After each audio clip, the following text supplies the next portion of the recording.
It's a beautiful day to be alive because today is my favorite day of the week. It is leg day. I have a lot of energy because usually I film my intros after my workout, but I haven't began my workout today, so I'm just like hype to work out.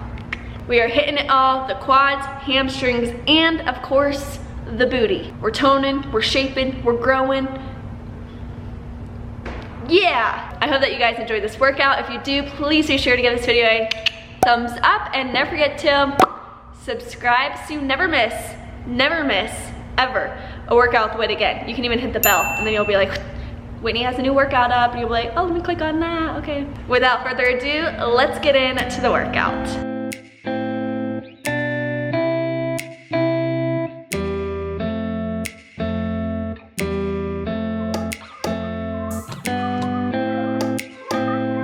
Starting off with a 5 to 10 minute Stairmaster warm-up. Cindy's over here doing some like crazy nonsense. I'm just walking straight forward, lowest speed. I'm at the speed of 7 right now. Get my heart rate up, blood pumping, joints a little bit more loose, and then we'll jump straight into the weight training portion of this workout. Alrighty guys, now that we are feeling good and fired up, I'm grabbing a pre-loaded barbell and moving into walking lunges to a curtsy lunge. Now I prefer to do a wider stance lunge. I feel a little bit more in my glutes if I step out a bit wider. So after I step out wide and lunge down, being careful not to hit my knee on the floor, I am pressing up through my heel, squeezing the glutes, and then moving straight into that curtsy lunge. Curtsy lunges are one of my favorite ways to directly target the glutes. Take a wide step back, slightly angling diagonal, and then pressing straight up out of that lunge through your glutes as well. Now, if your gym does not have preloaded barbells, I wanted to demonstrate that you can also use dumbbells and get the exact same effect. I find dumbbells to be just a little bit more challenging.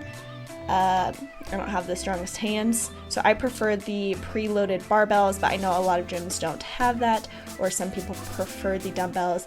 That is a-okay. Now I'm going to be doing 2 sets of 20 reps here. Please be sure to take a good 2-minute rest in between those 2 sets prior to moving on to our next exercise. Alrighty, so I've been doing a little bit of experimenting with hip circles because they seem to be all the rage all over the internet. Now, I'm usually a resistance band type of gal. I've found the only difference with a hip circle is that the intensity is just quite a bit much more ridiculous, so it hurts like a son of a gun, I'm gonna be honest with you. Another positive of this guy is that it's not gonna roll up on you on leg day. I know that's a lot of complaints from resistance bands, so this kind of just solves the issue. So I am going to be doing some squatting with the hip circle. If you don't have a hip circle, you don't want to get a hip circle, you're not ready for a hip circle, no worries, take it out. That's just optional. Now my goal for these barbell squats was time under tension. So at the bottom of the squat, when you get as low as you can get, pause for 3 Mississippis before pressing up through your heels and squeezing your glutes. Now this is a superset, so after you finish those squats, which I did 8 of, I'm moving into squat jumps. Once again, the hip circle is optional, but I'll tell you what, if you've mastered the resistance bands and you're ready for something new, definitely give these guys a try because they burn. So I'm just pressing through this, pushing through my heels. As you can see, I was dying.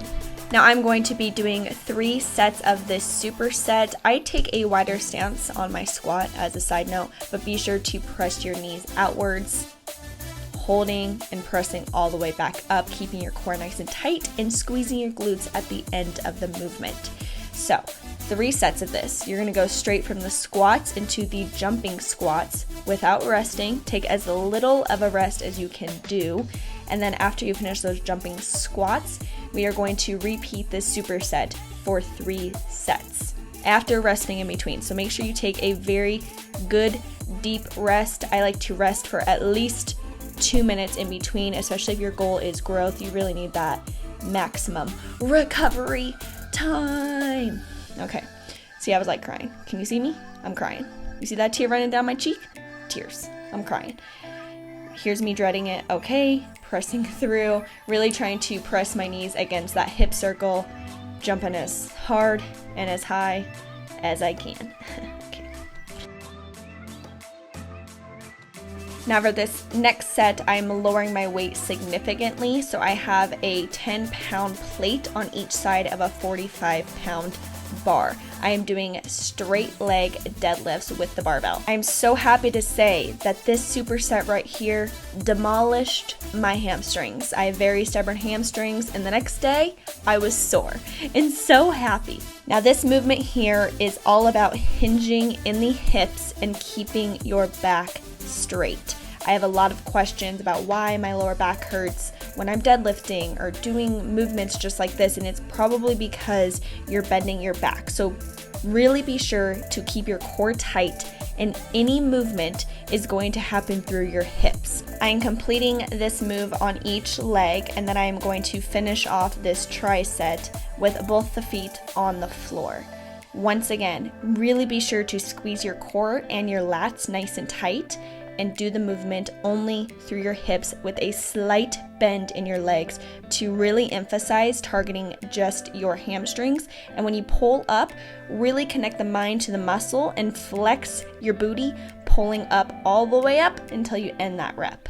Now you might be thinking, Whitney, you're crazy. I have zero balance. Okay, that's a-okay. Balance comes with time and patience. So I wanted to demonstrate here that you can do this movement without putting your leg all the way up in the floor. I don't know why my leg does that. It's not necessary. So I had Sydney demonstrate that you can keep your back foot on the floor and still achieve this movement without losing your balance. We will be completing this tricep 3 times through before ending off with our final superset.